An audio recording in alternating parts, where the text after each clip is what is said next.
demonstrasi yang selama ini menjadi tren mahasiswa sekarang ini rupanya sudah mengalami pergeseran cukup signifikan, di mana kita tahu di demo-demo sebelumnya itu didominasi aktivis mahasiswa, aktivis BEM, dan lain sebagainya. Kini sudah lintas kelas, bahkan ibu-ibu pun sekarang sudah ikut demo.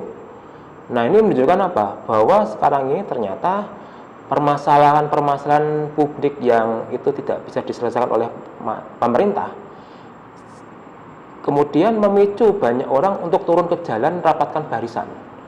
Nah, dari demo terakhir yang kita lihat di akhir Agustus kemarin hingga awal September ini, itu menunjukkan bahwa sekarang ini demonstrasi yang dilakukan oleh lintas kelas, entah itu ojol, kemudian juga mahasiswa tentunya, kemudian kelas pekerja informal, misalnya kurir atau mungkin juga buruh, itu menunjukkan kalau memang sekarang ini demo itu adalah bentuk penunjukan aspirasi yang paling nyata di Indonesia. Terlebih lagi kan konteks makro kita mendukung bahwa selama ini atau mungkin selama setahun ini kan kita menghadapi kelesuan ekonomi, pengangguran di mana-mana, PHK terjadi di berbagai tempat, kemudian juga antrean pencari kerja itu naik signifikan. Artinya kelesuan ekonomi inilah yang menjadi salah satu faktor utama kenapa kemudian permasalahan-permasalahan ini muncul. Nah, di satu sisi adanya gaya komunikasi publik para pejabat kita yang kurang empatik misalnya, itu yang kemudian memicu demonstrasi lebih besar lagi. Ibarat kompor itu disulut api ya makin besar. Nah, ini mengingatkan saya pada era revolusi Prancis ya, di mana dulu ketika Raja Louis XVI dan istrinya Marie Antoinette itu dihukum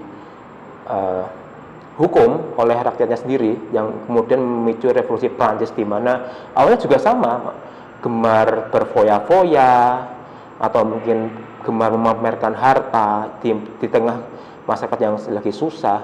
Jadi konteks sejarah itu yang saya pikir menjadi konteks reminder ya, bahwa ketika terjadi ketimpangan antara masyarakat dengan elit, disitulah kemudian masyarakat bisa berontak.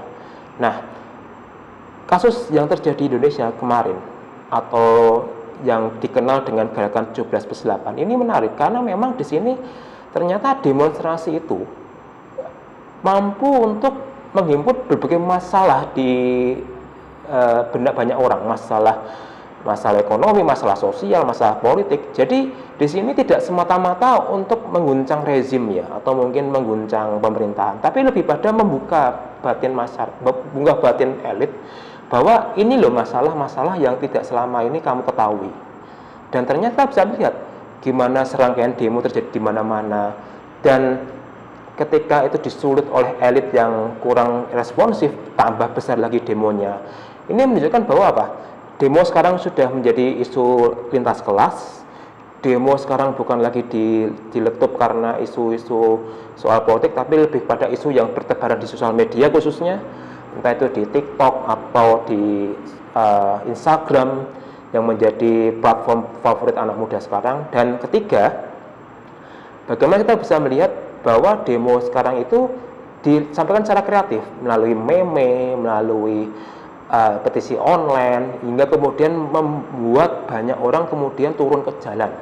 Nah, jadi kalau kita bisa melihat demo-demo yang terjadi sekarang ini, itu menunjukkan bahwa kekesalan publik itu sudah ada batasnya, dan bagaimana cara elit menangkisnya itu yang menjadi jawaban yang ditunggu-tunggu. Karena sekarang ini ternyata demo melawan elit itu tidak hanya terjadi di Indonesia, banyak tempat di negara lain, misalnya di Nepal, di Timor Leste, di Prancis, itu rata-rata demo yang digerakkan oleh anak muda atau dalam hal ini digerakkan oleh Gen Z itu sangat efektif untuk menghimpun aliansi lintas kelas. Kalau misalnya di Indonesia itu viral karena TikTok, Di tempat lain mungkin menggunakan Discord misalnya, atau X, yang mana itu memicu gerakan hashtag yang akhirnya saling terkoneksi satu sama lain. Nah, artinya apa? Gerakan demo sekarang ini tidak lagi terlokalisir dalam satu wilayah. Dia menjadi semacam virus yang menyebar kemana-mana. Artinya di sini kekuatan sosial media itu sudah menembus ruang batas waktu.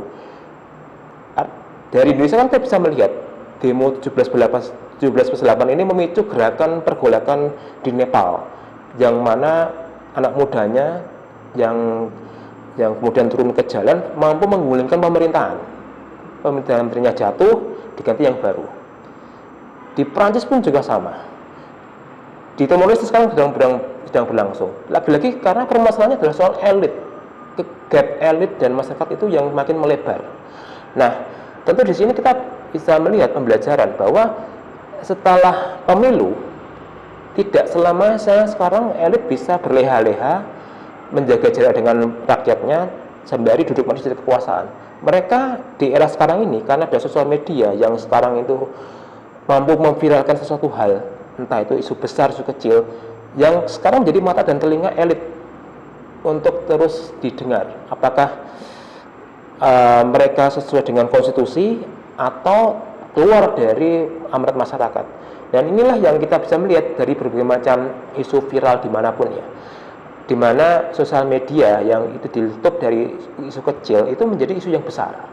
Nah, namun yang menjadi permasalahan selanjutnya adalah ketika demo sekarang itu besar adalah adanya free rider. Kita bisa melihat di beberapa tempat, entah itu di Indonesia, di Nepal, atau di negara lain, gerakan yang semula kolektif itu kemudian menjadi gerakan terpersonalisasi. Ya memang kita harus akui bahwa demo-demo itu lintas kelas, tidak ada pemimpin, atau dalam bahasa kerennya no leader just together. Tapi ketika elit akhirnya mau turun, mau mendengar, akhirnya gerakan demo ini kemudian terpersonalisasi. Ya kita bisa melihat misalnya di gerakan 17/8 ada beberapa influencer yang kemudian menjadi inisiator petisi itu misalnya, atau mungkin di Nepal juga sama, ada tokoh anak muda yang itu menggerakkan melalui Discord kemudian menjadi tokoh utamanya. Nah, ini yang menjadi titik balik sebuah demonstrasi kali ini, di mana gerakan kolektif yang besar yang itu lintas kelas pada akhirnya ketika berhadapan dengan elit itu kemudian juga makin mengerucut dan makin terpersonalkan. Nah, ini yang saya pikir menjadi pusaran waktu lagi ya, apakah aktivis demo yang membuat riuh, membuat viral, akankah ketika kepentingan mereka diakomodasi akan masuk ke pemerintahan atau justru di luar pemerintahan? Ini menjadi titik kunci dalam memahami demonstrasi hari ini. Karena kalau kita melihat demonstrasi di beberapa tahun lalu di Indonesia khususnya, itu beberapa tokoh akhirnya diangkut ke pemerintahan, menjadi menteri, menjadi tokoh kunci di BUMN misalnya, atau mungkin tokoh lain. Nah, kita belum melihat apakah dengan adanya titik balik ketika antara pendemo dan pemerintah duduk di meja, apakah pendemo ini masih menjaga sikap idealnya atau mungkin pragmatis.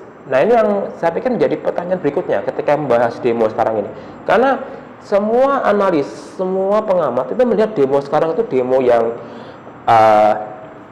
populis lah, demo yang kemudian membuka mata batin pemerintah. Tapi setelah itu apa selanjutnya? Apakah demonstrasi ini akan menjadi kemudian kekuatan yang terlembaga, menjadi kelompok NGO misalnya atau LSM yang jadi pengawas pemerintah, atau tokohnya masuk ke pemerintahan? Karena ini menjadi fase berikutnya, karena demokrasi itu harus ada di luar. Dan inilah yang saya pikir menjadi titik kritis ya ketika kita melihat demonstrasi. Apakah ketika demo itu sudah sukses, sudah berjalan, apakah nanti ujungnya tetap menjadi penjaga ideal demokrasi atau justru masuk ke lingkaran pragmatis kekuasaan? Nah, inilah yang perlu kita pahami ya, memahami demo sekarang. Boleh kita demo, boleh kita berunjuk rasa, tapi ketika bernegosiasi dengan negara, dengan aktor pemerintah, apakah teman-teman itu bisa tetap idealis dengan jalurnya sendiri? Jadi kalau kita memahami demo yang berlangsung dalam beberapa minggu terakhir ini, kita perlu melihat turning point-nya, apakah menjadi idealis atau pragmatis. Karena demo itu juga membawa kepentingan. Apakah kepentingan itu tetap dibawa dalam jalur yang sesuai dengan kehendak publik, atau kemudian kepentingan itu kemudian terkooptasi dengan kepentingan pribadi. Nah, ini yang saya pikir menjadi jawaban bagi publik, apakah pendemo yang mendaku suara publik ini tetap idealis atau pragmatis, seperti itu.